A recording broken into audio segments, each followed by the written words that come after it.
Well, the world is reeling from unprecedented high temperatures. Tourists are fleeing raging wildfires in Greece. And now UN Secretary General Antonio Gutierrez has issued a stark warning on the prevailing climate concern. The era of global warming has ended. The era of global boiling has arrived.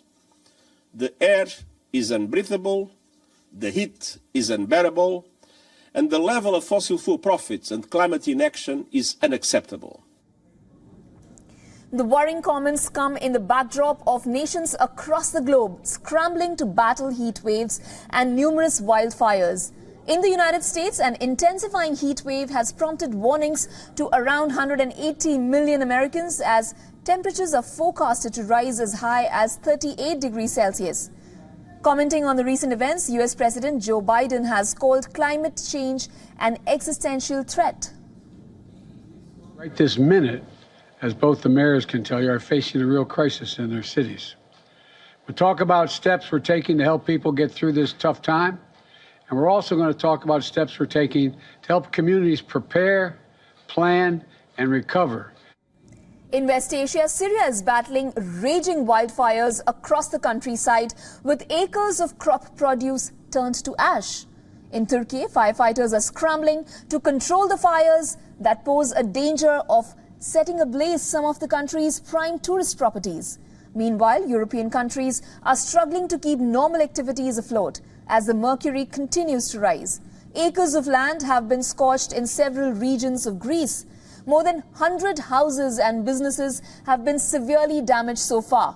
While firefighters have been hard at work to tame the fires, there still remains a risk of fresh wildfires and escalating heat in the country. In Spain's Gran Canaria Islands, a rapidly spreading wildfire forced local authorities to evacuate several villages, shut down 3 roads and deploy multiple helicopters to contain the blaze. And now, scientists have confirmed July to be the hottest month on record ever. If we look at the top 21 hottest day in terms of the global mean temperature, they have all occurred this month.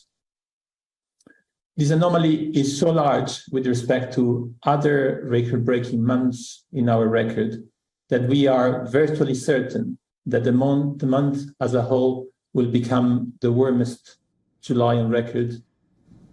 Well, for more on this, we were earlier joined by the former chairman of the Norwegian Rainforest Foundation. He's also the director of Klima 2020 and former assistant executive director of UN Environment Program. Listen in. It is possible for human beings to control the warming, but it means that the politicians need to listen to what scientists is saying. What we need to do within 7-8 years is to reduce fossil fuel burning with 50%, and that will not happen because politicians is not strong enough to stop the fossil fuel industry that is very, very, very strong. So it looks now that, and there is a summit coming up in Dubai in December. What is needed at that summit, well, all the countries in the world is there, is to come with an agreement on phasing out fossil fuel, but it will not happen because the lobbyist is so extremely strong. So I'm a little bit pessimistic. We will definitely not stop the warming on 1.5 degree, but even if we see more of what the Secretary General is saying is global boiling, action will be stronger, and then it is possible to turn this around, but the damage, because we don't do it today, will be very, very, very tough. And it will be a very, very difficult earth for our children and grandchildren.